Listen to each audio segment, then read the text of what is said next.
ఆయన వృద్ధి చెందవలెను, నేను తగ్గవలెను.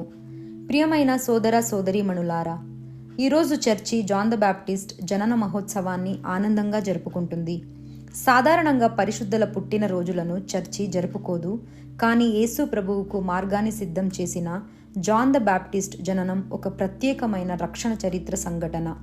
ఈరోజు పఠనాలలో మనం ఒక గొప్ప సత్యాన్ని చూస్తాము. దేవుడు ప్రతి వ్యక్తిని ఒక ప్రత్యేకమైన పిలుపు కోసం సృష్టిస్తాడు. యోహాను పుట్టుక ఒక అద్భుతం. ముసలివారైన జకర్యా మరియు ఎలిజబెత్కు దేవుడు కుమారుని వరమిచ్చాడు. అందరూ అతనికి జకర్యా అని పేరు పెట్టాలని అనుకున్నారు. కానీ దేవుని ప్రణాళిక వేరుగా ఉంది. అతని పేరు యోహాను, అంటే దేవుడు కృపామయుడు. ఇక్కడ ఒక లోతైన ఆధ్యాత్మిక సందేశం ఉంది.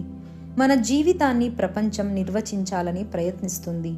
కుటుంబం, సమాజం, ఇతరుల అభిప్రాయాలు మనల్ని ఒక రూపంలో చూడాలని కోరుకుంటాయి.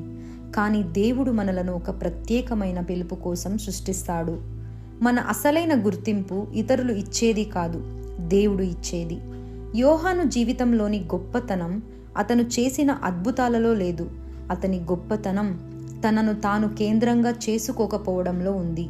ప్రజలు అతని వద్దకు వచ్చారు. అతనికి పేరు, ప్రభావం, గౌరవం వచ్చాయి. అయినప్పటికీ అతను తనను చూపించలేదు, యేసును చూపించాడు. అతని జీవిత సందేశం ఒక్కటే, నేను కాదు, క్రీస్తే. మన ఆధ్యాత్మిక జీవితంలో కూడా ఇదే సవాలు. మనం దేవుని మహిమను కోరుకుంటున్నామా లేక మన మహిమనా? మన సేవ, ప్రార్థన, ప్రతిభల ద్వారా క్రీస్తు కనిపిస్తున్నాడా లేక మనమే కనిపిస్తున్నామా? యోహాను మనకు నేర్పేది వినయం. వినయం అంటే మన విలువను తగ్గించుకోవడం కాదు, దేవుడు ఇచ్చిన పిలుపును అంగీకరించి ఆ పిలుపు ద్వారా దేవుని మహిమను వెలిగించడం. ఈరోజు దేవుడు మనలను అడుగుతున్నాడు, నీ జీవితంలో ఎవరు పెరుగుతున్నారు, నీవా లేక క్రీస్తా? ప్రభువా, జాన్ ద బ్యాప్టిస్ట్ లాగా నా జీవితాన్ని నీకు అంకితం చేసే కృపను ప్రసాదించు. నా గర్వాన్ని తగ్గించి నా హృదయంలో నీవు పెరిగేలా చేయుము. నా మాటలు, పనులు, జీవితం ద్వారా ప్రజలు నన్ను కాకుండా నిన్ను చూడనుగాక. ఆమేన్.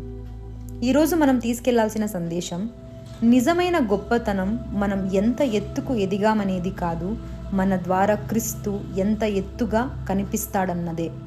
ఆమేన్.